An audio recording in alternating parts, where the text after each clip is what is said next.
E as redes sociais mudaram tudo. Porque se em algum momento eu tinha uma foto da celebridade X, eu não conseguia vê-la 360 graus e vê-la com e sem maquiagem. Isso vai criando um nível de referencial que você se compara full time. Eu acho que as pessoas elas têm que entender que existe outro mundo e que existem outras pessoas. E que, sim, uma menina gorda vai fazer, sim, um trabalho de beleza e é isso.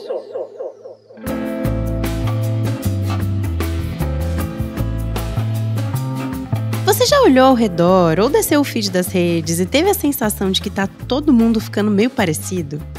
A pressão estética, alimentada por redes sociais cheias de filtro e padrões quase inalcançáveis, tem feito com que muita gente recorra às mesmas dezenas de procedimentos estéticos e cirurgias plásticas. Harmonização facial, preenchimento nos lábios, botox preventivo, rinoplastia, lipo-LED, lipo-HD. A lista é longa e vive se atualizando. Além disso, depois de avanços importantes nas discussões sobre corpo livre e gordofobia, o culto à magreza tá de volta. Dessa vez, turbinado por remédios como Ozempic e o Mounjaro. E não basta ser magro. A obsessão por um estilo de vida saudável e muito performático tem alimentado um novo ideal. O corpo musculoso, definido, quase esculpido. É por isso que parece que de repente tá todo mundo com o tanquinho. Onde essa obsessão por um único tipo de rosto e corpo perfeito pode levar a gente? As indústrias da moda e da beleza ainda podem ser aliadas da diversidade ou continuam sendo parte do problema? Será que a gente não anda se olhando demais? Eu sou a Dandara Fonseca e é sobre isso que a gente vai conversar nesse episódio do Desenrola, o podcast do The Summer Hunter. Toda segunda, um papo para você começar a semana por dentro dos temas do momento, em sintonia com o lado solar da vida. Para refletir sobre esse assunto, tá aqui no Desenrola hoje a jornalista especialista em beleza e bem-estar Vânia Goy. A Vânia é criadora do Belezinha, uma plataforma que combina conteúdo editorial e experiências sobre beleza, autocuidado e estilo de vida. Ela também é uma das apresentadoras do Tchau Bela, podcast sobre as tendências de comportamento e inovação da indústria da beleza e do bem-estar. Vânia, obrigada por estar aqui com a gente. Obrigada pelo convite. Participa desse papo também a Angélica Silva, maquiadora e influenciadora. A Angélica tem uma coluna quinzenal em vídeo na Glamour Brasil, onde ela compartilha tendências, reproduz looks de tapete vermelho e explora hacks virais do mundo da beleza. Angélica, é prazer ter você aqui também com a gente. Obrigada. Obrigada pelo convite, estou muito feliz. E para completar o nosso time, está aqui a Adriana Sete, editora do The Summer Hunter. Bem-vinda de novo, Dri. Obrigada, feliz de estar aqui, tava com saudade. Bom, gente, para começar, eu queria saber da Angélica e da Vânia se vocês acham que a pressão estética hoje é mais forte do que há 10 ou 15 anos atrás. E o que mudou aí nesse meio? Eu acho que eu sofri tanto na minha infância, na minha adolescência, tanto com a escassez quanto com ser uma menina gorda, principalmente negra, periférica e pobre, que hoje em dia o meu acesso não é tão limitado. Mas esses dias eu estava até pensando que hoje em dia deve ser muito mais difícil para as meninas mais jovens, porque o tipo de padrão que eu queria alcançar naquela época não é o padrão de hoje. O padrão de hoje é muito mais difícil. Antigamente eu queria uma bolsa da Zara, e hoje as meninas usam Prada. Então, eu acho que o consumo em relação à moda, beleza, tudo, ao corpo, é muito mais intenso. Hoje eu não sinto tanto, porque eu consigo comprar uma calça que é do meu tamanho. Há 15 anos atrás eu não conseguia. Mas eu não tiro essa romantização do quanto é difícil você se comparar. As meninas hoje em dia, a maquiagem o valor é muito mais elevado e fica muito mais elevado com o tempo. As roupas, o consumo é muito mais elevado. Então, eu sofri muito na minha época de juventude, querendo o básico. E eu imagino o quanto seja difícil essas meninas verem, essas mulheres jovens, muito jovens, extremamente lipadas, com muitas coisas de luxo, com tudo que elas querem o tempo inteiro. Eu acho que é uma realidade meio complexa para essas jovens. Quantos anos você tem, Angélica? 32. É jovem. Eu acho que a gente pode olhar para isso sob 3 vieses, assim. Primeiro, o fato de ser mulher não importa muito a década. Você sempre está inadequada. Não importa quão magra você é. Se você é magra demais, você não é gostosa o suficiente. Se você é gostosa, você não é magra demais. Se você é gorda, você não é nem gostosa nem magra. Isso falando de, né, padrão estético recente, mas quando a gente pensa sobre o aspecto de ser uma mulher no mundo em que a gente vive, o padrão sempre existiu e ele sempre foi opressor, independente das décadas. Quando a gente olha sobre o que é um recorte estético, ele também sempre existiu. Não por acaso, quando a gente pensa em ir numa festa fantasia, você pensa como você se maquiaria feito uma mulher nos anos 60 ou nos anos 80, porque o padrão de beleza, né, também o de moda, ele se reflete numa característica estética, por exemplo, de cada década. Então, todo mundo ali teve que sofrer algum tipo de adequação para estar na moda ou se sentir pertencente, em alguma medida. Mas eu acho que 2 coisas mudam tudo na forma como a gente existe hoje. Primeiro, que por mais que nas décadas anteriores o referencial de uma celebridade, ou na minha adolescência, eu tenho 40 anos, de uma modelo fosse uma coisa idealizada e, portanto, difícil de ser conquistada, a gente não conseguia esmiuçar loucamente isso como a gente consegue nas redes sociais. E as redes sociais mudaram tudo. Porque se em algum momento eu tinha uma foto da celebridade X da revista e me inspirava nela, eu não conseguia vê-la 360 graus e vê-la com zoom e vê-la com e sem maquiagem. Isso vai criando um nível de referencial e a gente está tão saturado de imagem e permanentemente em contato com isso que você se compara full time se você apenas está consumindo conteúdo, que é o que a gente faz, especialmente no Brasil, pelo recorde de horas no campeonato global, de quem passa mais tempo nas redes. Então, acho que as redes sociais mudam tudo porque fazem a gente se comparar o tempo inteiro com muita gente e com a falsa ideia de que tem gente que é como a gente. Porque uma coisa é você se comparar com uma menina hollywoodiana, ou, na minha época, me comparar com uma modelo, que por mais que tivesse a minha idade, eu lembro a Britney tinha meio a minha idade, mas era completamente incomparável, eu crescendo na periferia de São Paulo, com 1,60 m, e a Britney em Hollywood.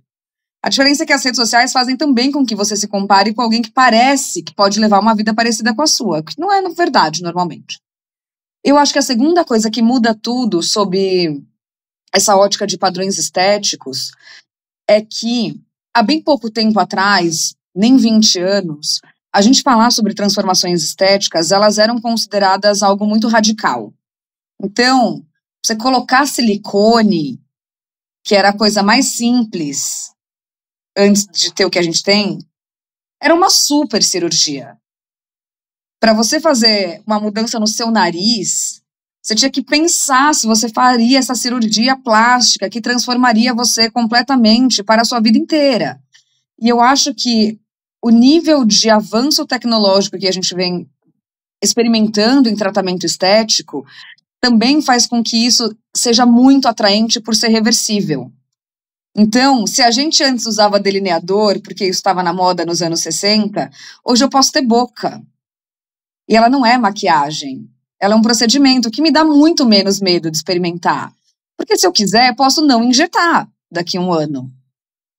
O que não significa que não existem riscos e efeitos colaterais e um monte de outras coisas que a gente finge que não vê, porque parece muito simples. Então, acho que ficou muito mais difícil, porque a cartela de opções de transformação pessoal vai além de como você se veste, como você tinge o cabelo ou como você se maquia.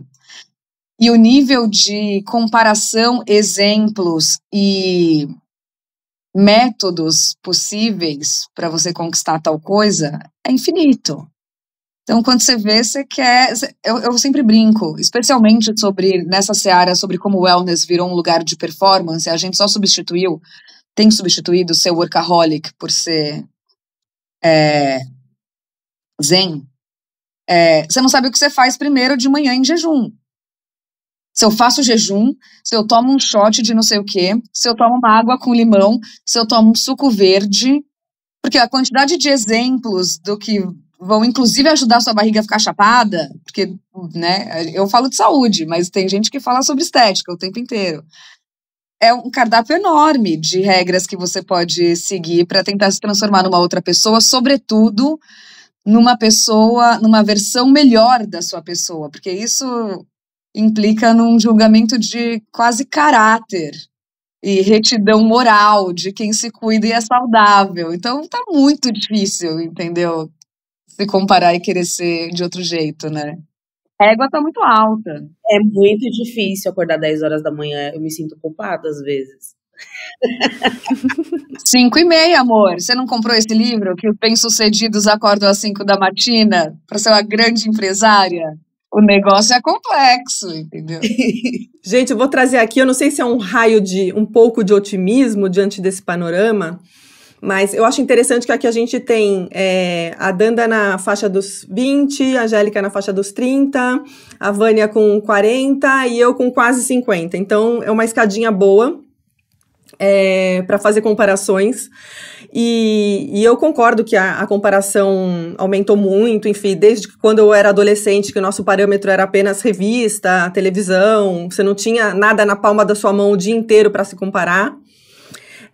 Porém, a gente também não tinha o contraponto naquela época, porque hoje se discute isso, hoje existe movimento body positive, hoje você querendo muito, você pode escolher quem você segue no final das contas e ir para um caminho mais saudável, enfim, eu sei que isso é muito difícil, muito complexo, que nem tudo que parece mas pelo menos existe, né?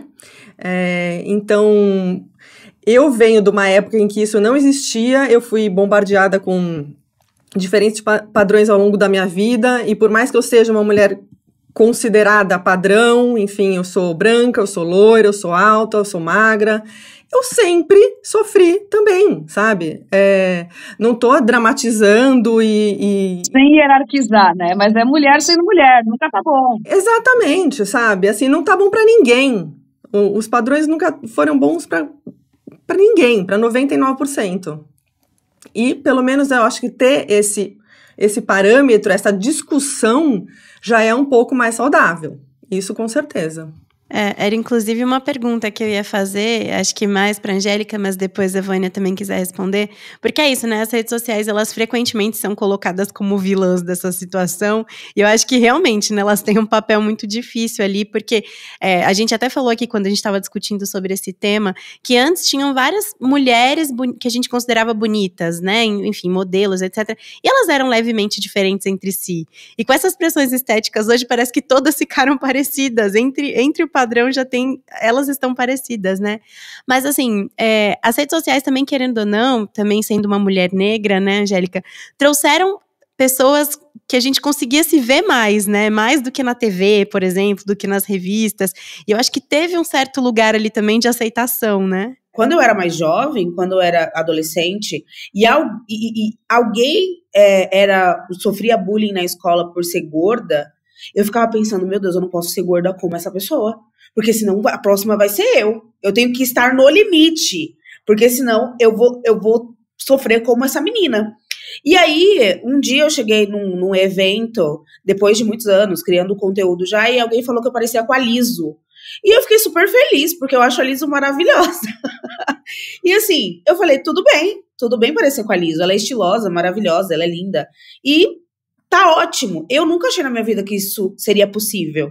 Que eu poderia acompanhar alguém, pessoas muito reais, digamos assim, que são parecidas comigo, que tem uma rotina parecida com a minha, que tem um corpo parecido com o meu, que tem um tom de pele parecido com o meu. Porque até as bases que eu uso, as pessoas que são com um tom de pele parecido com o meu me acompanham para comprar o tom da base certinho. Tipo assim, eu não preciso me preocupar com um tom de base, porque você tem o mesmo tom que eu e eu compro o mesmo tom que você. Não é porque você é gorda que eu não tô pensando que você é gorda, que você é negra. Não.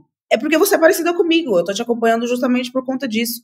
Então, eu acho que as redes sociais, por mais amplo que seja e mais difícil que seja essa exposição, e eu já senti muito dessa exposição quando fura a minha bolha, ou eu tô em alguns portais onde as pessoas, né, a maioria das pessoas me veem ali, e eu sofro algumas críticas negativas, eu penso, caramba, eu não queria que isso acontecesse, é óbvio, mas eu acho que as pessoas elas têm que entender que existe outro mundo e que existem outras pessoas e que, sim, uma menina gorda vai fazer, sim, um trabalho de beleza e é isso.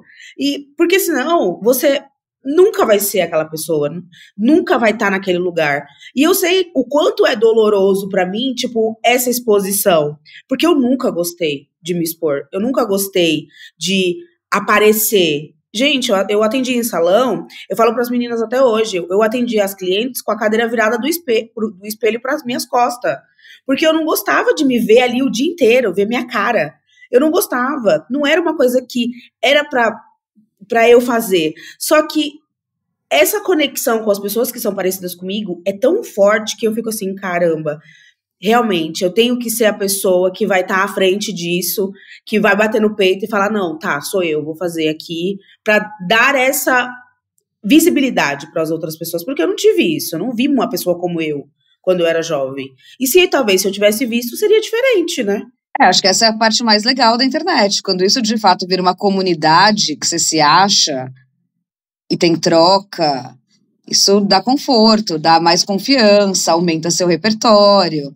Mas acho que isso também tem a ver com um fator pessoal de crítica, né? Quando você consegue refutar a estudante de medicina, você olhou para você e está pensando o que faz sentido para você, né? Ou quando você vê que você está, sei lá, muito obcecada com alguma coisa, porque o algoritmo só exacerba as nossas obsessões, né? Às vezes elas não são boas. Então, se você consegue retroceder, mas acho que é o melhor conselho de beleza, né? Fazer terapia. Muito bom. E Vânia, a gente tá falando aqui sobre beleza e a gente acaba falando sobre bem-estar e rotina, porque eu acho que são coisas muito interligadas ali, né? E a gente tem visto que essa estética fitness tá em alta, né? Então, essa alimentação regrada, os treinos diários, a corrida. E aí eu queria saber de você, assim como uma estudiosa desse assunto, até que ponto você vê que isso é sobre saúde mesmo, de fato, que você até falou, né, que pra você é sobre saúde, e quando vira só mais uma cobrança estética disfarçada, sabe? Porque, enfim, a gente vê que a maioria das pessoas que partilham dessa rotina, enfim, tem um corpo padrão, né? Tem uma aparência ali mais próxima a esse padrão. Então, queria saber, assim, de você. Eu acho que, gente, eu tô aqui há tanto tempo escrevendo sobre isso, quase 20 anos. Eu tava aqui quando não tinham blogueiras fitness. Eu fui a primeira, fiz uma primeira matéria sobre o que era uma blogueira fitness. E a gente já passou por muitas fases, né? Inclusive, acho que a melhor coisa desse movimento de body positive e essa atenção à diversidade foi a gente parar de tratar esse assunto como uma coisa punitivista. Ainda tem muito, mas já melhorou. Do jaquei, eu vou ter que correr tanto amanhã porque eu comi tal coisa hoje. Enfim, acho que a gente já melhorou um pouco nesse lugar. Isso é parte do meu trabalho há muito tempo. Eu era editora da Cosmopolitan quando a gente trocou o nome de uma seção para Bem Nutrida, para a gente não falar mais de dieta e caloria. Isso faz mais de 10 anos, 12 anos por aí. Enfim, acho que a gente vem entendendo esse movimento. Acho que um bom jeito de disfarçar o desejo pela perfeição é falando de saúde.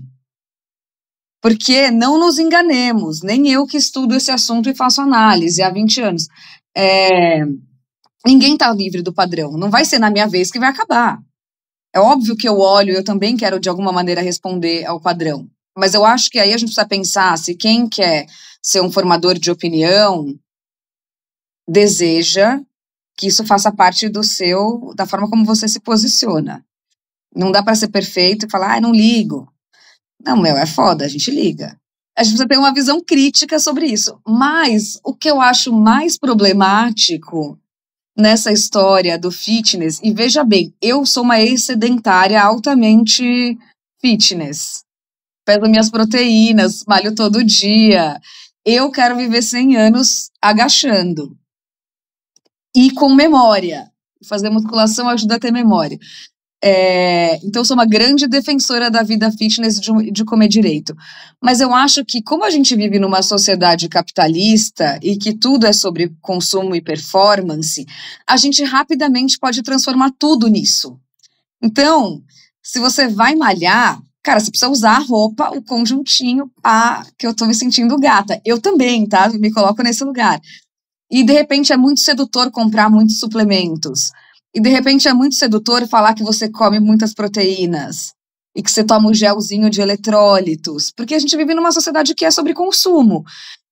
E também é muito sedutor, a despeito de ficar falando de forma física, tentar alcançar um ideal de perfeição. Porque é sempre sobre isso. Então, se você não fala de forma física, mas você quer ser perfeita, você quer ter uma rotina de atleta, você quer ter uma dieta irrepreensível, de quem não sai do combinado. A longevidade, que é o que eu mais estudo hoje, eu atravessei o bem-estar e agora eu estudo longevidade, é muito complexo, porque é um ideal de perfeição super-humano.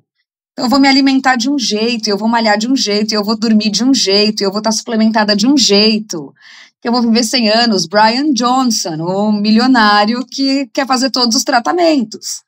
Então, eu acho que tem esses dois lugares complexos, da forma física, mas eu tenho até medo do quanto isso não vai se transformar para num lugar do que é ser bem-sucedido, porque você é um marcador social, esse lugar de bem-estar e longevidade.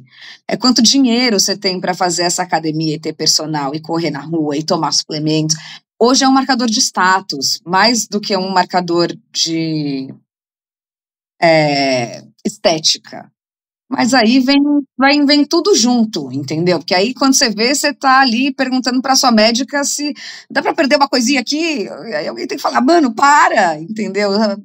Inclusive porque não somos as fotos das redes, com o controle. A gente se fotografa quando a gente se acha gata, gente. Essa não é eu andando em casa 360 com celulite, entendeu? Então, a gente precisa sempre atualizar o que a gente está olhando, como isso me impacta emocionalmente, quanto isso é real, o quanto eu estou disposta a abrir mão da minha vida para entrar nesse lugar de pensamento, sabe? É um checklist, o bem-estar é o checklist do como eu consumo o que a gente consome, né? É um pouco como se a longevidade fosse a nova meta impossível, né? O primeiro 1 milhão agora vai ser longevidade, entendeu? Teve uma frase que eu vi, eu não me lembro aonde, mas assim, era muito mais light do que querer viver para sempre, mas era algo como o dermatologista é a nova maquiagem. Me deu um ódio aquilo, gente, porque como assim, né? Mas, Dri, isso é muito bom. A gente tem uma palestra que tem uma expressão que eu acho muito boa disso, porque hoje também há uma falsa sensação de naturalidade. Então, você vê as minas sem maquiagem. Hailey Bieber. Clean girl, uma pele muito reluzente, né? Com glow. Parece que ela passou um blushinho. E aí, a gente tem uma expressão muito boa no Tchau Bela, que é 5K face, que é o rosto de $5.000. Porque para você estar sem maquiagem na câmera, você fez laser, aí você fez bioestimulador de colágeno, e aí você fez um skincare caríssimo. Por isso que sim, o dermatologista é mesmo a nova maquiagem, porque no nosso conceito hoje de naturalidade, a pele crua é uma pele muito tratada. Gente, e o que dói cada tratamento desse, pelo amor de Deus. Eu sou muito novata em procedimentos, eu fiz pouquíssima coisa na minha vida. Eu fiz uma luz pulsada essa semana pela primeira vez na minha vida, eu falei, o que é isso, gente? Parecia que tinha um garfo enfiando na minha cara. Eu falei assim, eu cheguei até aqui sem isso, por que eu sucumbi? Tô aqui gastando uma grana pra levar essa facada na cara e daqui um mês vai estar tudo igual, porque eu vou tomar sol e vou ser feliz, eu não vou ficar obsessiva com isso, sabe? Pois é, negociar consigo mesma, entendeu? E tem muito disso que a Vânia falou no começo também, de que é isso, né? Os procedimentos se tornaram muito simples, né? Eu acho que antes tinha esse medo, esse receio de fazer uma cirurgia, de fazer um procedimento. E hoje em dia é muito comum, né? Porque você vê as pessoas o tempo inteiro fazendo. Então, você já naturaliza e você não vê mais aquilo como uma grande coisa, né? Então, uma cirurgia, putz, enfim, às vezes você vai fazer cirurgias que vão ficar 2 meses, 3 meses ali se restringindo de fazer alguma coisa, né? Às vezes exercício físico, enfim, são várias coisas ali que acontecem no pós-operatório. Mas mesmo assim, já tá tão naturalizado dentro da gente, né? Porque, enfim, os números de cirurgias plásticas são tão grandes, tão altos, que a gente já naturalizou. O Brasil é um grande mercado não só de produto cosmético, como de cirurgia plástica. Não por acaso temos sim os melhores dermatologistas e os melhores injetores do mundo. No quesito fazer muita coisa e parecer natural, isso nasceu no Brasil, amor. Tradicionalmente, as brasileiras iam ao dermatologista apavoradas de parecerem que fizeram algo. A gente é muito bom nisso, mas também podemos perder a mão, né? Enfim. E nos últimos anos, assim, a gente viu várias marcas e editoriais de moda, assim, voltando a exibir modelos extremamente magras, por exemplo, né? Teve até uma grande discussão nos últimos desfiles, assim, de, enfim, como os corpos ali voltaram a ser muito parecidos, né? E aí também a gente vem numa onda desses medicamentos, igual eu falei ali em cima, né? Que é o Ozempic, o Mounjaro, que vem mudando a forma como as pessoas lidam com o corpo por conta da facilidade de consegui-los e da promessa de resultados rápidos ali que eles entregam, né? E aí, no meio de tudo isso, assim, eu vi muita gente se questionando se o movimento do body positive, que, enfim, exigiu corpos mais plurais ali em vários lugares, se ele estava perdendo a força. E aí eu queria saber de vocês, se vocês acham que realmente esse movimento nos últimos anos, enfim, por conta dessas várias mudanças, perdeu um pouco a força mesmo. E eu acho que a mídia e todo esse rolê do body positive teve um resultado.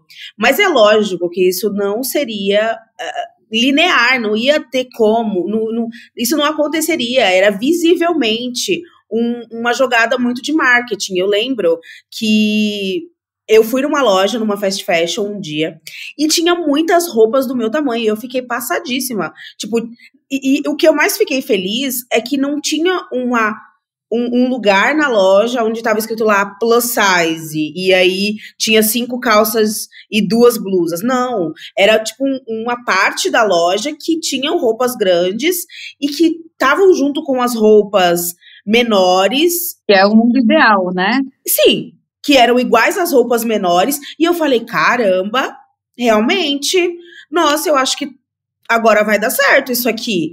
E não, no outro mês nem existiam mais, não existia nem a parte plus size e não existia nem as roupas. Então, eu acho que, na real, era só uma jogada de, nossa, legal, vamos fazer acontecer neste momento que a gente vai vender, é comercial. Mas, por outro lado, eu penso que, sei lá, trabalhando com tantas marcas e estando em tantas campanhas, eu até falei para Dandara que eu estava procurando hoje a Vogue especial de 50 anos, que eu sou a cara da Dolce & Gabbana no Brasil esse ano, da Dolce & Gabbana Beauty, no caso. E no dia que eu fui fazer o shooting, a primeira pergunta que eu fiz pro time da Dolce & Gabbana foi: por que vocês me escolheram? Porque pra mim não fazia nenhum sentido. Eu falei, caramba, se vocês querem alguém para comunicar esses produtos, eu acho que seria mais viável uma pessoa padrão. Ou uma modelo, não eu. Cara, 2 páginas na Vogue para chegada de uma marca que é de luxo, não é uma marca comum. Então, eu não sei, talvez essa construção venha de mim própria, porque as meninas falaram, quando a gente vai testar um produto, todo mundo fala que foi por você que a gente comprou esse produto.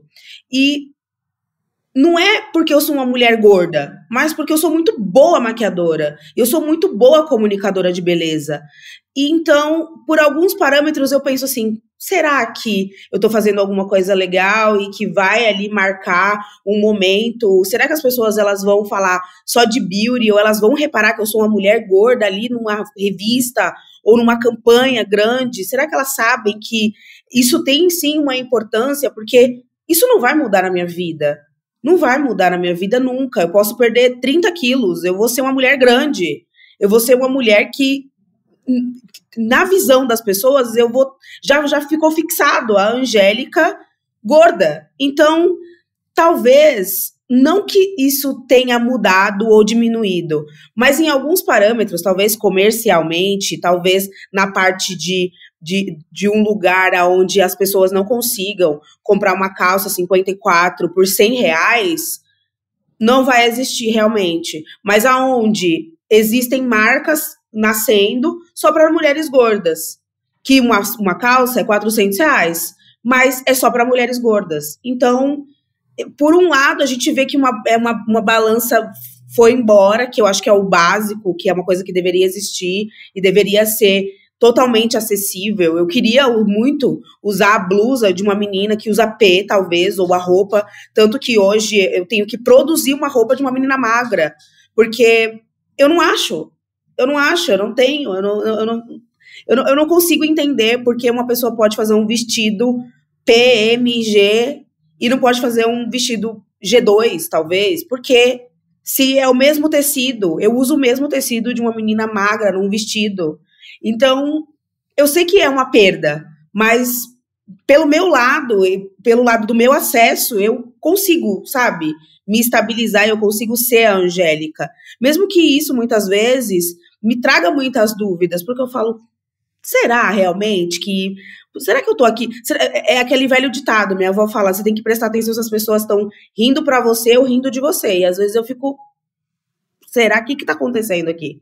Será que eu tô num grande circo ou eu tô mudando alguma coisa? Eu acho que todo esse lance de body positive, a gente até tinha avançado nos nossos estudos aqui, né, de tendência e tal, para um lugar de neutralidade corporal, que se relaciona um pouco isso com o que a Angélica tá falando.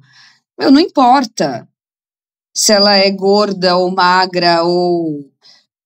Primeiro ela precisa conseguir existir, se sentir à vontade como ela é, e ela inclusive é uma referência a despeito disso. Eu, por exemplo, acho a Angélica super inspiradora. A gente não tem nada a ver o nosso tom de pele ou o nosso tamanho de roupa. E ela me inspira de toda maneira. Então acho que a gente teria que conseguir entrar neste lugar. Ao mesmo tempo, a gente sabe que representatividade é importante. E a gente viu como isso foi uma ferramenta de adaptação ocasional para muitas marcas. Vamos fazer o casting ali da Benetton, né? Tem uma mina branca, uma preta, uma ruiva, uma gorda, uma magra, ticando tudo que a gente precisava de diversidade. A gente pode criticar isso, mas o fato é que mesmo nessa concepção mais superficial do que é diversidade, isso faz muita diferença para quem recebe, para quem se enxerga. Chegamos no mundo ideal? Não chegamos, porque o mundo ideal eu preciso entrar numa loja e eu preciso comprar tudo que eu tiver aqui do meu tamanho. Eu não quero ir num cornerzinho com as roupinhas, etc. Então, isso não mudou estruturalmente, mas como imagem foi melhor. E está pior.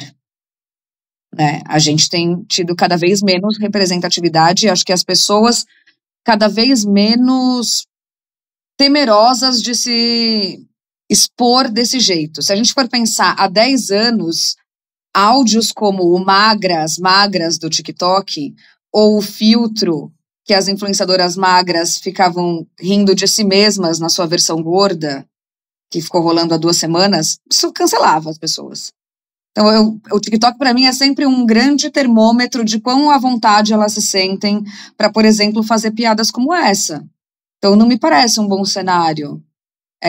Também estimulado por, de fato, um tratamento muito inovador e disruptivo, como são todos os GLP-1, etc. Então, mas acho que é um cuidado, de novo, inclusive da forma como a gente se expressa para as pessoas e da forma como a gente, especialmente que trabalha com comunicação, faz escolhas. Porque isso tem que ser inegociável sempre. Onde quer que você trabalhe, na confecção que você trabalha, na produção de conteúdo, né, deveria ser inegociável que a gente insista em representatividade, ainda que o mercado nos diga que as coisas vão no caminho inverso, né? Isso não é aceitável, é cruel. Eu acho que é muito cruel, assim, você ter um espaço na loja onde você é separado de todo mundo ali e você escolhe as roupas que tem de opção e parece que eu tenho pavor, assim, de coisas, de atitudes que parecem que as pessoas estão fazendo um favor para mim, sabe, assim, eu tenho asgo, assim, eu tenho muito nojo de gente que acha que tá me fazendo um grande favor. que tá me fazendo um grande favor me atender, ou tá fazendo um grande favor fazendo uma calça do meu tamanho. Então, eu não sei, assim, até falei pra vendedora no dia, eu falei, ué, gente, cadê as roupas que tava, né? Aí eu falei assim, é porque é só no mês, né? É uma campanha. Aí acabou. E aí a pessoa que era gorda no mês passado, ela não é mais gorda. Ela não é mais. E aí eu falo, gente, isso me causa um sentimento de inexistência. Parece que é como se você não existisse no mundo. Porque até o manequim é muito diferente de mim. Até a manequim gorda tá com uma prega atrás, assim, ó, da blusa, porque ela não é gorda. Então, cadê? Onde tá a minha existência? Porque estar gorda não quer dizer que eu vou ser gorda pra sempre, ou não quer dizer mas eu não vou ser magra neste momento, e eu preciso ir num casamento, eu preciso ir num evento, eu preciso me vestir da maneira que eu quero. Eu já recebi muitas propostas de marcas de moda para me vestirem para eventos e para festas, mas enfim. E aí eu sempre nego, porque eu falo, gente, não é porque eu sou gorda que eu vou ter esse mesmo estilo aí, que eu sou obrigada a usar, o que é a mesma coisa. Não é isso. E aí, sabe o que as pessoas falam pra mim? Ué, você quer usar uma roupa de magra? Inclusive porque esse conceito não existe, né? Uma roupa é só uma roupa. O que é uma roupa de magra? Na minha cabeça não tem sentido. E aí, quando eu faço uma roupa, que eu peguei uma referência de uma mulher, uma modelo magra, as pessoas ficam admiradas. Meu, aonde você achou? Como assim você conseguiu? Eu só aumentei o tamanho. Não é um segredo muito grande, né? Nossa!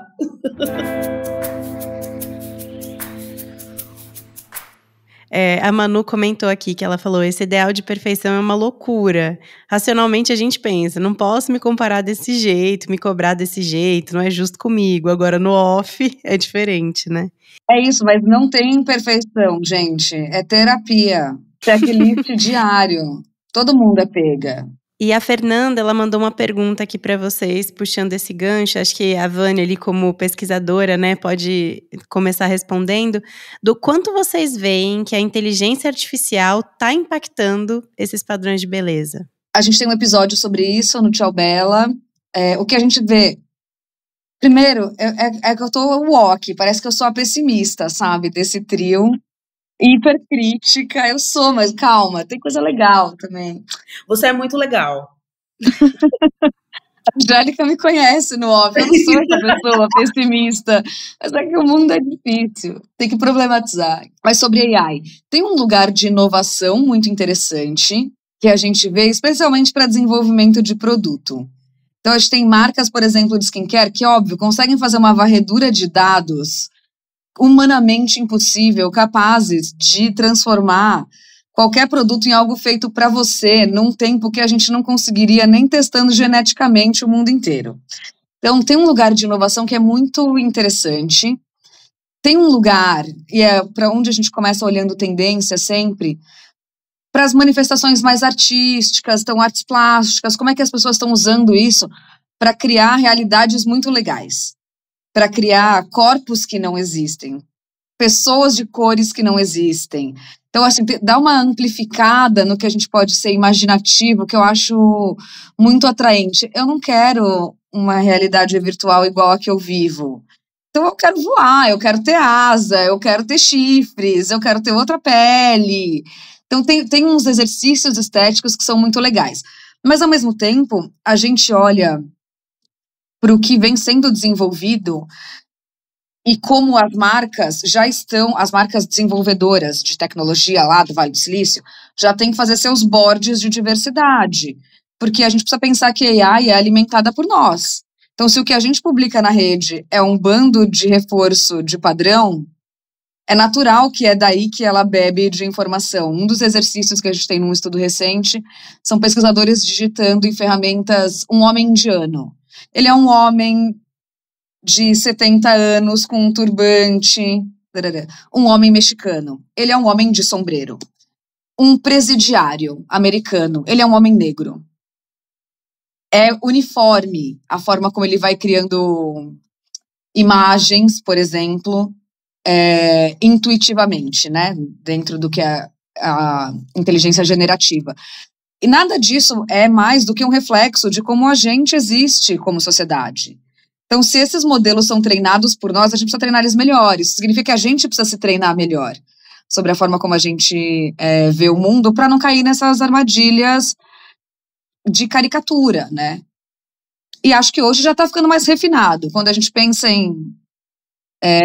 tem um exercício muito bom que eu vi nas redes outro dia, que era, você coloca as suas fotos num dos chats GPT e pergunta para ele, sou eu com 20 anos, essa sou eu com 30 anos.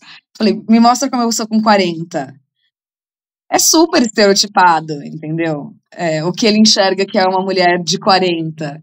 Então a gente vai ter que treinar essas ferramentas, em alguma medida, para que elas sejam, enfim, atualizadas, né? Como a gente vê o mundo de forma contemporânea e sempre ser crítica a elas, porque elas são refináveis. Quando você está lá criando imagens, você vai colocando mais coisas no prompt, vai ficando mais legal. Então, vamos pedir mais poros, né? Vamos pedir mais rugas, vamos pedir um pouquinho de um senso de realidade, né?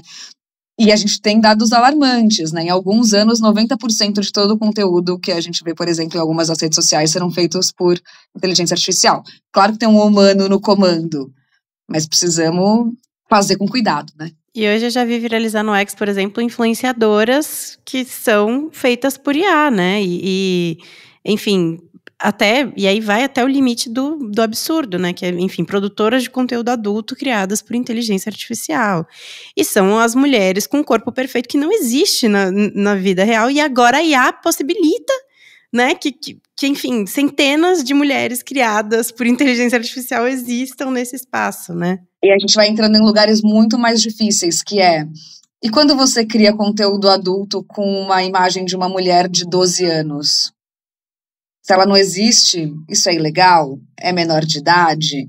Quando a gente vai fetichizar corpos muito jovens, para além de juventude, isso é quase criminoso. Se isso não se trata de pessoas reais... Isso é criminoso. Não, isso é criminoso, mas quando você pensa numa imagem que não existe...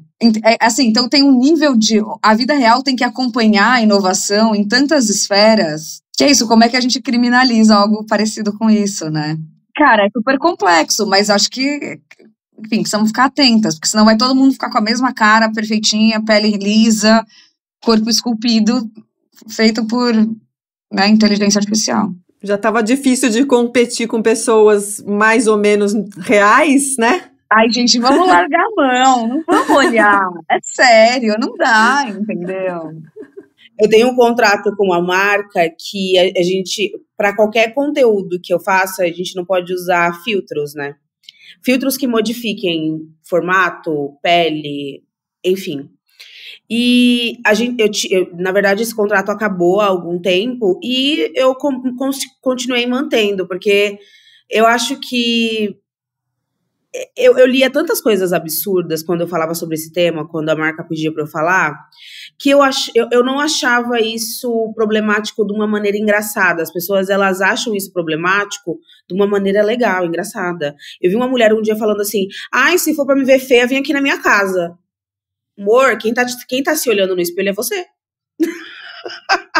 Tá, você tá colocando aqui uma foto sua com filtro super linda, pele lisa, nananã, mas quem vai se olhar no espelho depois é você. E foi o que aconteceu. Meninas não se reconheciam mais no espelho, com o nariz sem o filtro, com o olho sem o filtro. Então, o quão problemático isso é? Acho que as pessoas, elas levaram para um lado da brincadeira, do tipo, não, eu vou postar uma foto linda, eu vou limpar sim a minha barriga no Photoshop, mas você vai ter que lidar com a sua barriga depois. Eu não, eu tô vendo sua barriga limpada, mas e a sua, e você, como vai ser? Qual é o seu nível de satisfação pessoal, intimamente? Porque eu acho que uma das coisas interessantes, outro dia eu citei isso até em alguma entrevista que eu dei. Tem um livro da Susan Sontag, que é o sobre fotografia, né? Um clássico, que ela escreveu na década de 70, uma pensadora da vida, enfim. Falando sobre como o fato da gente ter câmeras na nossa mão, câmeras analógicas, revelando seu filminho, faziam com que a gente estivesse muito orientado à imagem. mais do que as outras coisas. Eu reli esse livro recentemente, porque eu acho ele, enfim, ele continua sendo muito atual, e ela nem sabia, assim, que o que ela estava refletindo ali, gente, 2% do problema que a gente vive quase 50 anos, sei lá, 50 anos depois, por aí. E eu acho que tem isso também, como a gente vive num ambiente que é tudo sobre imagem, e a gente está muito saturado de imagem, isso se tornou a coisa mais importante da vida, que era uma das reflexões que ela fazia que isso podia acontecer, enfim. E a gente é muito mais do que um corpo. Então, quem você é na sua casa, o que te dá satisfação, o que te faz feliz, que sensações te fazem se sentir feliz, que hobbies você tem, como você sente contentamento sendo quem você é. É uma obsessão em parecer alguma coisa porque é muito pra fora, né? Essa obsessão com a imagem, em postar o que você faz, aonde você tá, se você se divertiu, não é possível. A gente vai ter burnout de imagem, já temos, enfim, mas é isso, não dá a ser orientada à exposição. Porque você tem que se haver com você mesma, sozinha no escuro em casa à noite, entendeu? E aí não tem segura emocionalmente. Sim, e é frustrante. Eu acho que é muito pior, é uma carga de pressão muito maior, porque só você, a minha terapeuta fala que a gente não tem coragem de falar para os outros o que a gente fala para nós mesmos. Ela sempre fala isso. Ela fala assim, você quantas vezes você se coloca para baixo, sendo que você não faz isso com outra pessoa? Você sempre deixa outra pessoa confortável e você desconfortável. E aí, eu lembro que quando eu comecei a criar conteúdo pra internet, é lógico que quando a gente tá criando conteúdo, a gente cria o nosso melhor ângulo. A minha estética é essa aqui, ó. Se você entrar no meu Instagram, eu sou isso aqui, da cintura pra cima, com fundo cinza, um brinco simples. Essa é a Angélica. E aí, quando eu precisei sair daqui, eu entrei em surto, assim. Eu entrei num lugar de, meu Deus, as pessoas vão me ver. As pessoas vão ver o braço que eu não gosto. As pessoas vão ver a parte da cabeça que eu não gosto. E aí, eu peguei e falei... Eu fui além. Porque aí eu fechei o contrato com uma marca e eu fui trabalhar na Globo. Fui fazer propaganda na Globo. Pra TV ao vivo. E aí eu fiquei em pânico, eu não dormia. Eu ficava assim, meu Deus, todo mundo vai ver o meu lado pior. E aí, quando eu assistia o episódio, eu falava, caramba, não é que eu não tô tão ruim? Tipo, olha, eu tô bem bonita.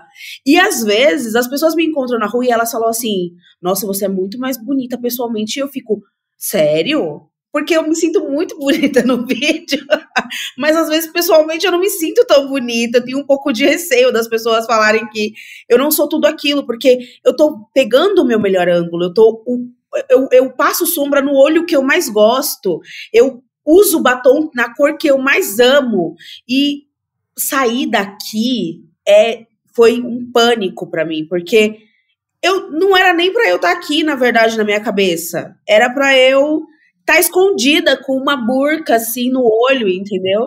Mas eu me surpreendi comigo mesmo, porque olhando assim, eu falei, nossa, tô bonita, sabe? Assim, caramba, eu gostei de mim. Angélica e Vânia, eu tenho ouvido falar de, enfim, um novo tipo de burnout, beauty burnout, ou seja, a exaustão de tanto buscar soluções, tratamentos, rituais, etc. Como falar de beleza num cenário como esse? Que responsabilidades vocês assumem? Que cuidados vocês tomam? Quais são os limites? Enfim, como que vocês lidam com isso? A gente precisa lembrar que é isso, né? A gente vive numa sociedade de consumo que quer o tempo inteiro que você consuma. Parte do meu conteúdo é naturalmente um pouco mais reflexivo, pensando sobre como o comportamento influencia o que a gente faz. E é assim que eu trabalho, inclusive, para as marcas. Como é que o comportamento que a gente vive vai fazer a gente pensar em que produtos a gente quer lançar. Natural. Mas eu acho que tem que ter um componente de... Primeiro, algum nível de realidade. Isso já é dificílimo nas redes. As pessoas acham que eu sou uma pessoa zen, o tempo inteiro... Assim, eu sou até. Minhas redes não são fake. Mas, eu tenho ruga, entendeu? Eu não faço botox, então eu tento ficar lembrando as pessoas o tempo inteiro de, gente, então tem ruga mesmo. E eu acho que a gente tem que estimular um pensamento crítico, assim. Essa semana, por exemplo, eu fiz um post falando sobre secador de cabelo. O secador de cabelo era só um secador de cabelo, né? Aí, de repente, eles custam R$5.000. De repente, as pessoas estão pensando se elas se endividam ali, pagam no cartão em várias vezes um secador de cabelo. Cara, tem inovação tecnológica, eles são muito bons.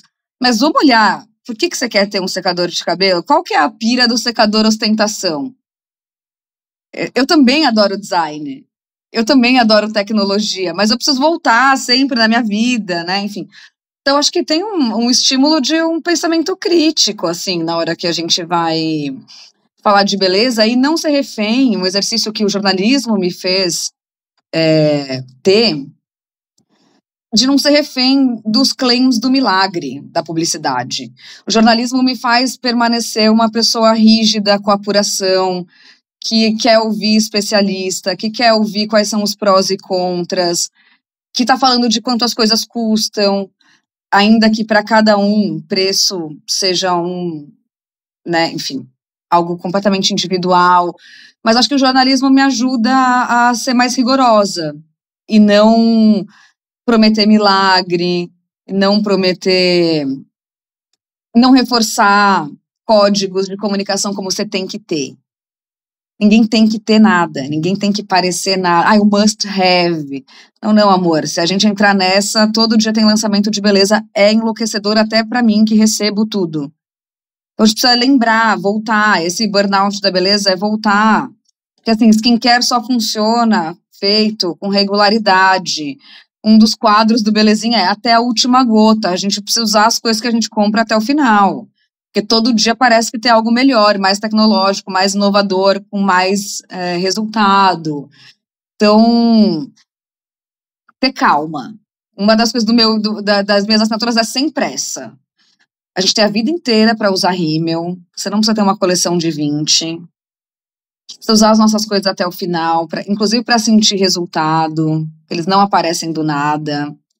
Quer fazer laser, demora 3 meses para aparecer. O que acontece? Então, imediatismo, mensagem milagrosa, sem ouvir especialista quando o assunto é saúde, enfim, para mim não dá. Então, eu acho que eu tento manter alguma organização e redução de ansiedade, redução de danos ali na forma como eu faço. Você comentou que você tem o jornalismo, enfim, que o jornalismo te ajuda a ser mais rigorosa e, enfim, a ser o norte, né, na produção de conteúdo. Mas, e estando nesse mercado também há muito tempo, você deve ter tido que virar várias chavinhas, né? Porque, enfim, eu comecei a minha carreira trabalhando em revista feminina nos anos 90. E naquela época a gente falava umas coisas como jornalista que hoje em dia são totalmente inimagináveis, canceláveis, enfim. E você atravessou eras, né? Você passou por, assim... Eu era de uma época que, por exemplo, mulher negra na capa não vende. Isso era uma regra meio do mercado das revistas, assim. Então é isso, muitas vidas, né, Dri? Você falando do must have, o must have era a regra, né? Era assim, o corpo perfeito, né? Estampando capa. Como ter o corpo perfeito?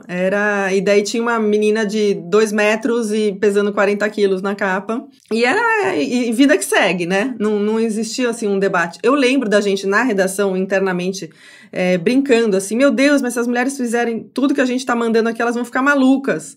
Mas não existia a discussão a sério sobre isso, né? Nesse campo a gente evoluiu muito, graças a Deus, né? Então existe, né? Eu discuti demais na minha carreira também. Eu cheguei em veículos e falei, gente, assim, 2000 e tanto, quase 2020, não dá para ter mais dieta na capa, entendeu? A gente tem que tomar decisões que as decisões sobre o que vende, elas são muito óbvias. Mas a gente precisa regular moralmente quem a gente entendeu? Vender não pode ser o único norte, né, a ser seguido, porque senão apela. E eu sempre fui contra apelar. O Ricardo comentou aqui no chat, né, que ele falou, era o discurso de todas as redações 20, 15 anos atrás. Branco vende mais que preto, magro vende mais que gordo, morto vende mais que vivo. Que absurdo, né? E aí a gente vê também o papel que a indústria da moda e a indústria da beleza tem em reforçar ou ser uma aliada, né, nessas mudanças, né, a Vânia ali, Vânia, comentou isso, né, chegar num espaço e não aceitar essa regra, não aceitar que é assim que funciona e vamos seguir esse padrão que todo mundo segue aqui, né. Mas para ir finalizando o nosso papo agora aqui, eu adorei essa questão que você trouxe, Vânia, de falar disso, né, de que a gente se vê demais, né, e a gente se critica demais, e a gente quer parecer demais com o outro, né, vendo o outro demais também. E eu queria saber de vocês, para finalizar o nosso papo, o que vocês acham que a gente perde, individual e coletivamente, quando tenta parecer com o outro, quando quer ser igual ao outro, sabe? O que a gente perde sem essa individualidade de cada um? Eu acho que a gente perde a história, eu acho que a gente perde a identidade, a gente perde a experiência de ser quem a gente é. Ontem eu estava falando, fazendo uma entrevista para o TCC de umas meninas, e elas falaram assim... o quanto o racismo cosmético, ele afetou a sua vida.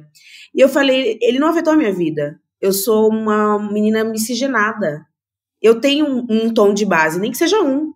Se tiver 4 tons de base numa marca, eu tenho um tom. O grande problema de tudo isso foi que eu não tive inspirações dentro da minha casa, porque a minha mãe é uma mulher negra retinta. Então ela não teve a oportunidade de usar um produto. E quando eu falo que eu não tive uma referência na minha família, na minha casa, em relação a não usar um produto, que eu tive que aprender com as youtubers, com as cantoras, enfim, não é de uma maneira bonita, tipo, nossa, sua mãe não gostava de maquiagem, ela era hippie? Não, ela não gostava de maquiagem porque ela não teve acesso. E o acesso foi o que me trouxe até aqui, porque senão não existiria. E aí a gente corta para uma época aonde, o Ricardo até falou aqui que uma menina branca vende mais que uma menina negra, de um lugar aonde uma menina negra, gorda, esgota produto no Brasil, aonde não existe um parâmetro para as pessoas, elas me cobram para saber o próximo lançamento, elas só compram se eu testar aquele produto. E também, a gente estava falando dessa quantidade de conteúdo e do quanto isso é efervescente na cabeça das pessoas. Eu acho que isso é muito sobre o que a gente está comunicando todos os dias, batendo na mesma tecla. Porque quando eu quero sair desse lugar, eu chamo os meus amigos pessoais aqui para casa. E aí eu pergunto para eles, vocês viram o lançamento disso? Eles falam, não vi. Vocês sabem desse secador? Ninguém conhece. Então eu acho que pra gente é muito conteúdo. Mas pro geral, as pessoas elas estão filtrando as coisas. Elas estão vendo o que elas querem consumir. Ainda bem, elas estão muito mais críticas. Elas não compram de uma marca, mesmo ela sendo branca, se não tiver para uma mulher negra. Porque ela sabe a importância que é ter um produto para uma mulher negra. Que não é sobre não fazer um produto. É um crime você não possibilitar que uma mulher não use monetariamente o dinheiro como ela quer, porque ela não tem o produto naquela marca. Eu acho que num esforço de parecer perfeito, não só fisicamente, mas emocionalmente, controladamente, adequação social extrema, a gente vai soterrando quem a gente é, entendeu? E aí, você tem que lidar quando isso vem feito um tsunami, emocionalmente, para lidar. Ou você vê que você passou pela vida com pouco contato com as suas sombras, que também fazem parte do que a gente é. Assim, eu sou muito crítica a essa fórmula, tanto descartiana do corpo e a mente, como se fossem coisas separadas e elas são todas juntas. E acho que como a gente também vive num mundo que é muito maniqueísta, ou é bom ou é mal. Cara, não é, entendeu? Não dá pra ser bom o tempo inteiro. Isso não significa que você é uma pessoa má. Acho que a gente tem que dar espaço para as nuances, e elas só aparecem quando você se reconcilia com o que você tem de ruim. o seu passado, as coisas sobre as quais você não se orgulha, os seus momentos de fragilidade. Porque senão fica nesse exercício de um ego, de querer ser um super-herói, ou de querer ser perfeito. E aí você passa pela vida sem se conectar com as pessoas, sem aprender também, sabe? Acho meio triste. Então, vamos dar uma choradinha mesmo, porque o abdômen não está trincado. Vamos chorar porque às vezes a gente queria ser outra pessoa, e às vezes a gente fala, putz, que alívio, que eu não sou outra pessoa e vivo a minha própria vida aqui com os meus amigos que nem sabem o que é esse secador, entendeu? A gente precisa, enfim, dar conta de tudo ao mesmo tempo, é tudo meio misturado, senão fica muito chato e previsível e artificial. Eu acho que a gente vive uma era muito artificial, né? Então, é um exercício de não ser assim, né? Ser um pouquinho mais humano, imprevisível e imperfeito, né? Bom, gente, agora eu vou para nossa Q&A de perguntas solares, que encerra todos os episódios aqui do Desenrola. São 3 perguntas, queria que a Vânia e a Angélica respondessem. A primeira é, como ter uma vida solar? Faça as pessoas ao seu redor felizes. Eu acho que é muito bom, assim, a sensação de realizar coisas com pessoas ao seu redor. Eu acho que tudo brilha, tudo ilumina. É aquela sensação de comprar algo para alguém e esperar ela abrir o presente, sabe? É muito bom, o momento.